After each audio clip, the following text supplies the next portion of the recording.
முதல்ல கதிரை ரிலீஸ் பண்ணு. சரி, நான் கதிரை ரிலீஸ் பண்றேன். முதல்ல என் அண்ணன் எங்க இருக்காருன்னு சொல்லு. கண்டிப்பா சொல்லுவேன். அதுக்கு முன்னாடி நான் சொன்னது செய். கதிரை ரிலீஸ் பண்ணி உன் கார்ல ஏத்தி நீயே ஓட்டிட்டு வந்து ரெஸ்டாரண்ட்ல கதிரை டிராப் பண்ற. ஏய், என்னடி? நான் என்ன நீ வச்ச டிரைவரா இல்ல வேலைக்காரனா? நீ சொல்றதெல்லாம் செய்யறதுக்கு உனக்கு உன் அண்ணன் வேணுமா வேண்டாமா? ஏய், இத பாரு. என் அண்ணனுக்கு மட்டும் ஏதாவது ஒண்ணு ஆச்சு. இங்க பாரு பாசமலர் தங்கச்சி, உன் அண்ணனுக்கு எதுவும் ஆகிறதும் ஆகாம இருக்கிறதும் உன் கையில தான் இருக்கு. நீ எவ்ளோ சீக்கிரம் கதிரை இங்க கூட்டிட்டு வரியோ அவ்வளோக்கு அவ்வளோ நல்லது. 10 நிமிஷத்துக்குள்ள நீ எங்க இருக்கணும். அப்படி வந்துட்டா உன் அண்ணனுக்கு ஒன்னும் ஆகாது. Your time starts now. Hello, இன்னும் 10 நிமிஷத்துக்குள்ள எப்படி அடிச்சு புடிச்சுக்கிட்டு புவனேஸ்வரி வரான்னு மட்டும் பாரு. மேடம் என்னாச்சு சொல்லுங்க. அண்ணனை காப்பாத்தி ஆகணும் வாசு. எங்க இருக்காருன்னு தெரியல. ஹலோ, என்ன அப்படி யோசிச்சுக்கிட்டே இருந்தா? அப்படி என்ன அவுத்து விடுங்க. அப்பதானே உங்க அண்ணன் பத்திரமா வருவாரு. அவுத்து விடிய வாசு, வண்டி எடு.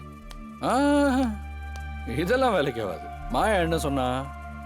என்ன அழகா உட்கார வச்சு புவனேஸ்வரி வண்டி ஓட்டிட்டு வரணும்னு சொன்னான். ஞாபகம் இருக்குல்ல?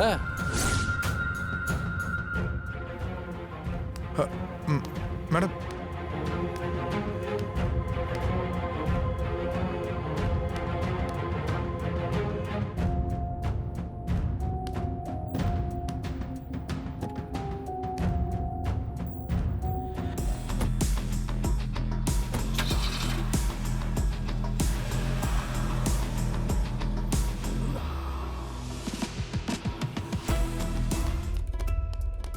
என்னம்மா 11 மணிக்கு இங்க இருந்துக்க வேண்டிய கதிர் இங்க இல்ல?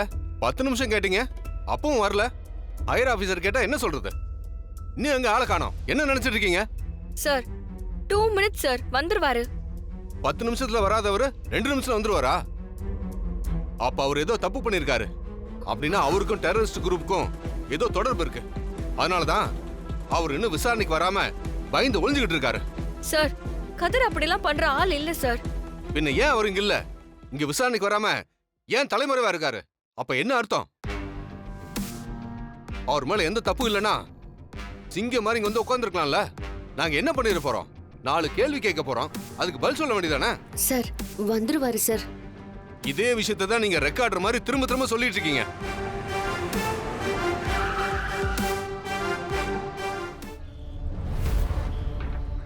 வந்துட்டாரு சார். யோ, அவர் புடிங்க. சார் நீங்க பிடிக்க வேண்டிய அவசியம் இல்ல, நானே கூட்டிட்டு வரேன். அதனாலதான் நாங்க தலையிடுறோம். அந்த துப்பாக்கியில கதிரோட கைரேகை இருக்குன்னு சொல்றீங்கல்ல, அந்த ப்ரூஃப காட்டுங்க. நாங்க செக் பண்ணிட்டு தான் வந்திருக்கோம். எங்ககிட்ட அரெஸ்ட் வாரண்ட் இருக்கு. முதல்ல கைரேகை இருக்குன்றத உங்ககிட்ட ப்ரூவ் பண்ண வேண்டிய அவசியம் இல்ல. நாங்க கோர்ட்ல ப்ரூவ் பண்ணிக்கிறோம்.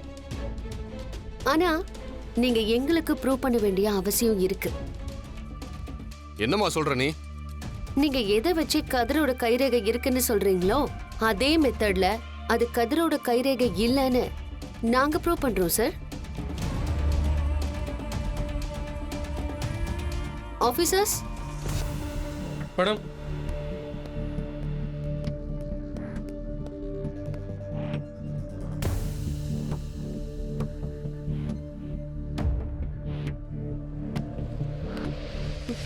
இன்ஸ்பெக்டர் சார், இவங்கள பார்த்திருக்கீங்களா? Sir forensic expert, sir Aadhaar officer. குற்றங்களில் ஈடுபடுறவங்க அவங்களோட கைரேகையை வச்சு குற்றவாளியை கண்டுபிடிக்கிறதுல இவங்க எக்ஸ்பர்ட். அந்த துப்பாக்கியில இருக்கிற கைரேகை யாருதுன்னு இப்ப செக் பண்ணி இவங்களே சொல்லிடுவாங்க. சார், அந்த துப்பாக்கியில இருக்கிற கைரேகையை செக் பண்ணுங்க சார். டைம் கொடுங்க மேடம், நான் இப்பவே செக் பண்ணி சொல்லிடுறேன்.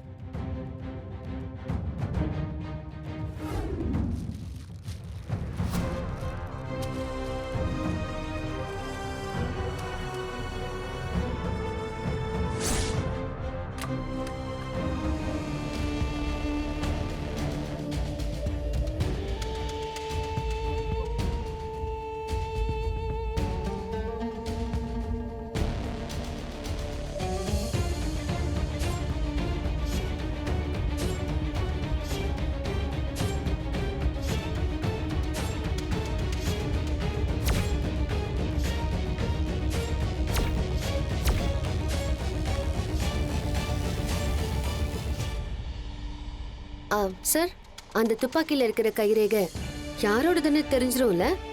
கண்டுபிடிச்சிடலாம் மேடம்.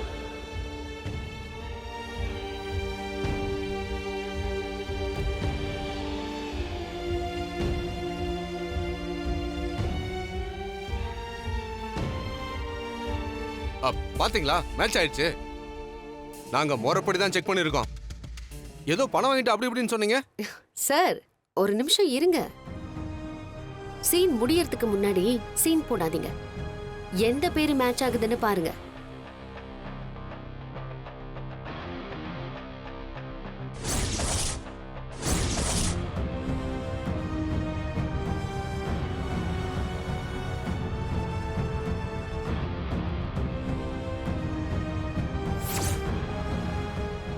சார், நீங்க தான் நேர்மையான அதிகாரியாச்சே.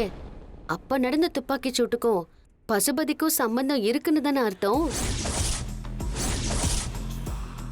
இந்த ஹோட்டலுக்கும் கதிருக்கும் சம்பந்தம் இல்ல. அப்போ நீங்க கதிரை விசாரிக்கிறது வேஸ்ட்.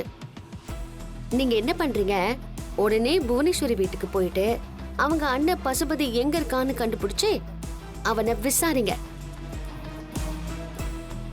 அவனை உள்ள தள்ளுங்க. அத உங்களால பண்ண முடியுமா? இதெல்லாம் உங்களுக்கே நியாயமா இருக்கா சார்? நீங்கெல்லாம் படிச்சு ஒரு நிர்வாக திறமையோட இந்த இடத்துக்கு வந்திருக்கீங்க. உங்களால எளிய மக்களுக்கு நல்லது நடக்கும்னு நம்புறோம்.